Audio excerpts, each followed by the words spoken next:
പള്ളുരുത്തിയിലെ കലാസാംസ്കാരിക സംഘടനയായ പകൽ പള്ളുരുത്തിയുടെ നേതൃത്വത്തിൽ കൊത്തലങ്കോയിലെ പ്രകൃതിരമണീയമായ അന്തരീക്ഷത്തിൽ LKG മുതൽ 12ാം ക്ലാസ് വരെയുള്ള 50ഓളം കുട്ടികൾക്കായി ഏകദിന ചിത്രകലാ ക്യാമ്പ് ഒരുക്കി.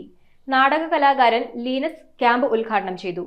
പ്രശസ്ത ചിത്രകാരൻ RK ചന്ദ്രബാബുവിന്റെ നേതൃത്വത്തിൽ നടന്ന ക്യാമ്പിൽ pencil drawing, oil pastel, water colour എന്നീ വിഭാഗങ്ങളിൽ പ്ലാസ്റ്റിക് വിരുദ്ധ സന്ദേശങ്ങൾ ഉയർത്തിപ്പിടിച്ചാണ് കുട്ടികൾ ചിത്രങ്ങൾ വരച്ചത്.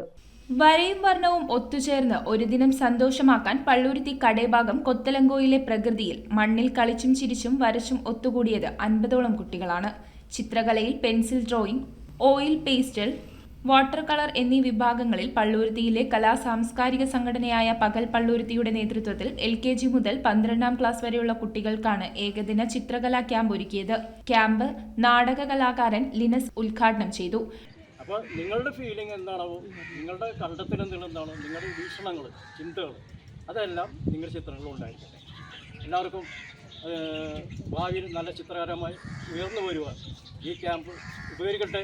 ഡിവിഷൻ കൗൺസിലർ അശ്വതി ജോഷി, കൊത്തലങ്കോ brother Binoy Peter, secretary AJ James, vice president Santhosh AJ എന്നിവർ സംസാരിച്ചു. നിങ്ങൾക്കറിയാം, ചന്ദ്രബാബു സാറ് ഒരു അധ്യാപകനാണ്, ചിത്രകലാ അധ്യാപകനാണ്. അദ്ദേഹം വളരെ പ്രശസ്തമായ ഒരു ചിത്രകാരനാണ്.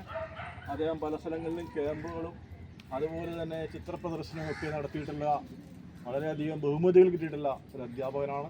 അദ്ദേഹത്തിൻ്റെ കയ്യിൽ നിന്നും നിങ്ങൾക്ക് ചിത്രകലയെക്കുറിച്ചുള്ള അറിവുകൾ നേടാൻ ഇത്രയും നല്ലൊരു സുന്ദരമായൊരു സന്ദർഭമാണ് കിട്ടിയിരിക്കുന്നത്. കുട്ടികൾക്ക് വരക്കാൻ ആവശ്യമായതെല്ലാം സംഘാടകർ നൽകി. പ്രശസ്ത ചിത്രകാരൻ RK ചന്ദ്രബാബുവിന്റെ നേതൃത്വത്തിലാണ് ക്യാമ്പ് നടന്നത്. News bureau, Kochi.